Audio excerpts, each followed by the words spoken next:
Okay guys, I remember making a video, I don't know, before winter about my Aprilia not starting. You all said that I needed a new battery, so what I did was I got the exact same battery as that and put the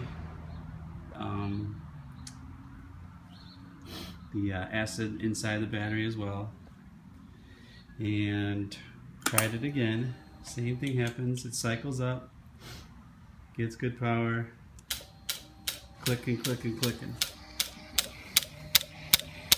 And this is what's making the most clicking.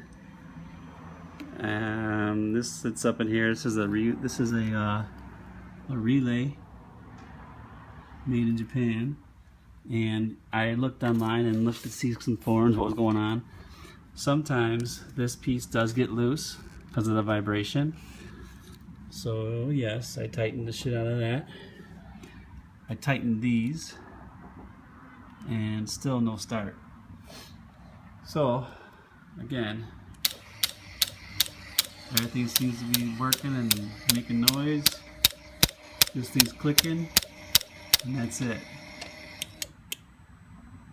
I don't know, I need some more help.